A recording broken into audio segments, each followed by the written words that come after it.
Yan, good morning po muli sa ating lahat mga kapakyard. Today's vlog po ay ayan, 1 week na po yung ating mga biik. So ito, bali nagpakain na po tayo ng umagahan nila, pati yung ating mga inahin mga kapakyard. So eto na sila, dahil may bagyo po tayo ngayon.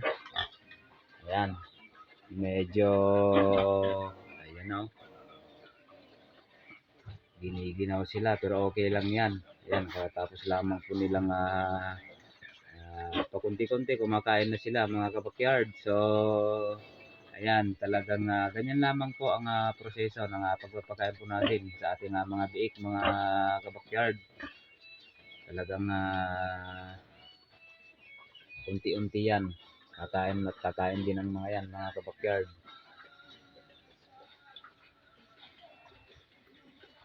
Oh, ayan.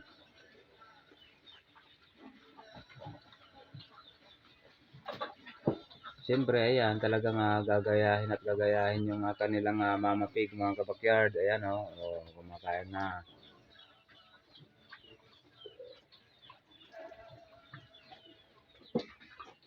At siyempre, yung ating dalawang biik, yung palakihin po sa nating patining, ayan, i-deliver na po natin yan mamaya sa baryo po mismo yung ating buyer. Ayan, malapit lamang po sa bahay. Ayan. Busog na po sila, kahit yung inahin hindi po ganong ubos yung pagkain niya, dahil talagang binubusog natin yan para sagana po sila lagi sa gatas.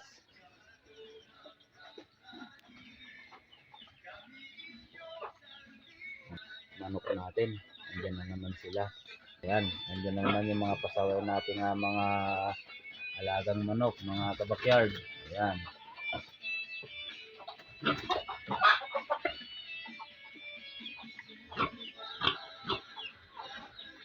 Ayan, katatapos din nilang kumain mga kabakyard. So andyan na, nakahiga na sila.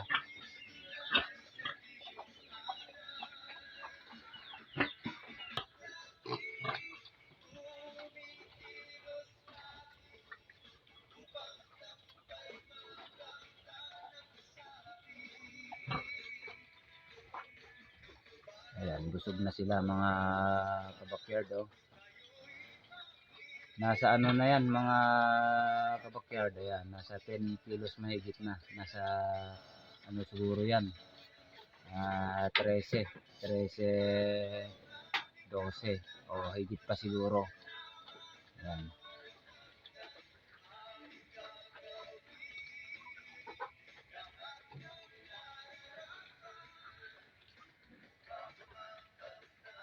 At yung ating inahin, minomonitor natin yan pagka naglandi siya ulit. Ayan. Ayan medyo mapula-pula po.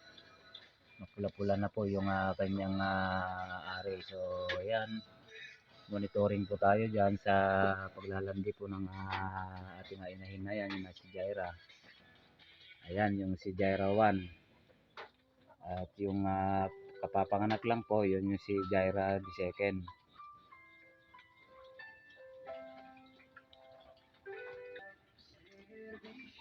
At konting tips pala mga kabakyard, pagka ganitong edad na 1 week na yung ating mga biik mga kabakyard, ay hindi po maiwasan na yung mga biik mga kabakyard ay makikihalo na sa pagkain ng kanilang mga ayang kanilang mama pig. Ayan, pagka andyan na, gaya kanina mga kabakyard, nagpakain ako sa kanyang mama pig, talagang ayan, gusto na rin nilang makisabay. So pagka ganyang bagay mga kabakyard, ay talagang dapat lagi nating i-check yung kanilang dumi pagka ganyang edad na, dahil medyo talagang yan ay umpisa na talagang silang kumain kahit sa pagkain po ng kanilang mama pig. So i-check natin yung kanilang dumi pagka ganyan na medyo puti o basa, lalo na pagka ganito malamig po yung panahon, talagang andyan po yung talagang hindi maiwasan yung mga biik pagka nalamigan magtatae. So pagka ganung paraan mga kabakyard, kailangan nating agapan. Yan.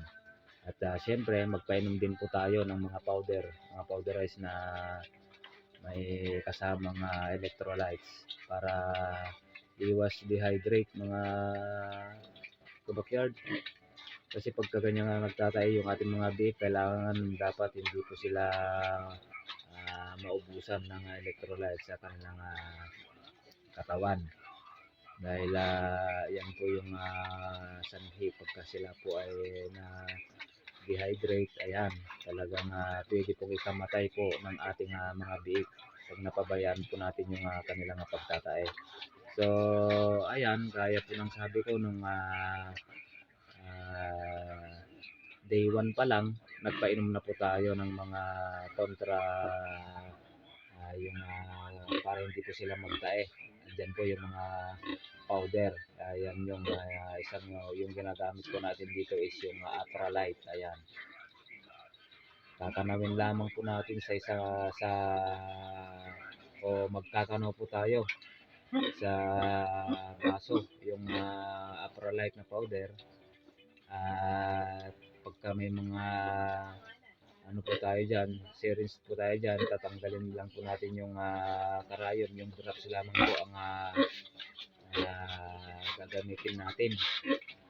Ayan, 1 ml o pwede rin 2 ml per piglet. Ayan, yung pwede nating ipainom sa kanila. Ayan.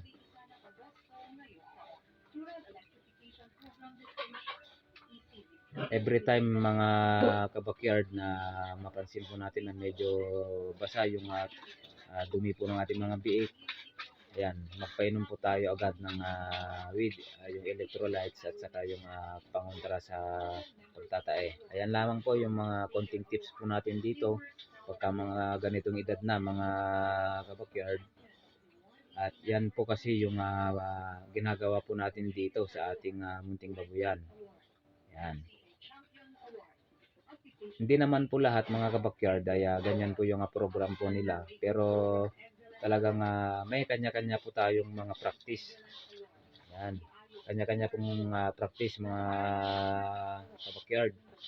Halimbawa na lamang po sa pagkakapon, ang iba 1 week magkakapon na, pero sa atin dito 10 days. Ayan, sabay na po sa pag-inject po tayo ng mag-inject po tayo ng vitamins. Ayan. Kanya-kanyang program, kanya-kanyang practice mga kabakyard. So basta may bigay lamang po natin yung tamang mga pangangailangan po ng ating mga inahin at ating mga biik. So mga kabakyard, ayan, ito 1 week na po yung ating biik. Ayan, tingnan nyo po yung dede ng ating mama pig, mga kabakyard. So, talagang lalaki. Ayan, halos hindi na po nila madedehan lahat. O ayan, may mga walang mga ayan.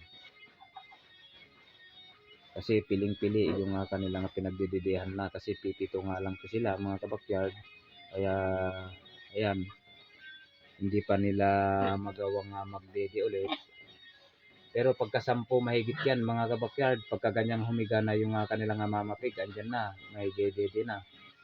Pero pagka ganyang yun, lagi kong sinasabi, pagka konti lang po yung anak ng ating inahin, talagang solve na solve sila sa gatas.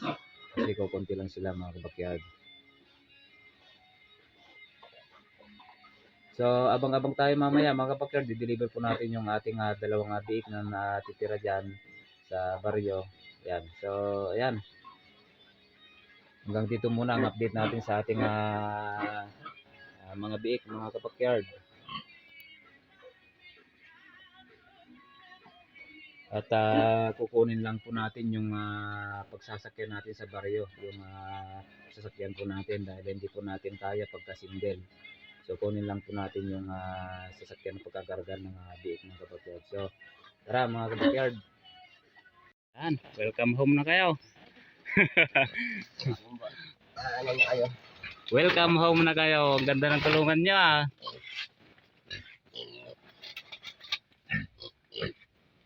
Ito yung kuan kaya yung isa na sinasabi ni ate pang ano November. Ayan, tatlo ng baboy nila.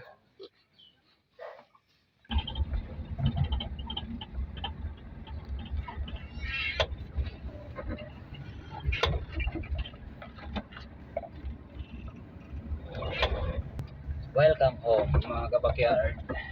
Ito na tayo.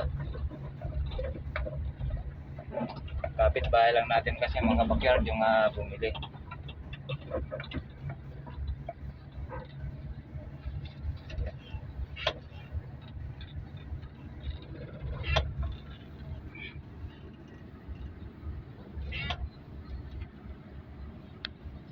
Kobe, kaway-kaway.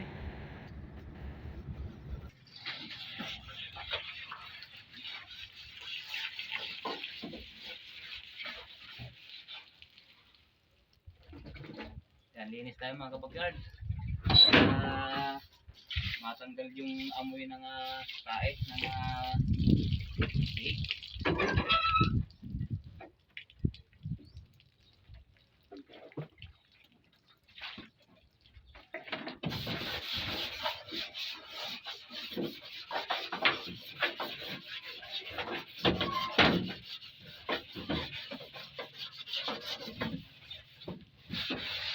No!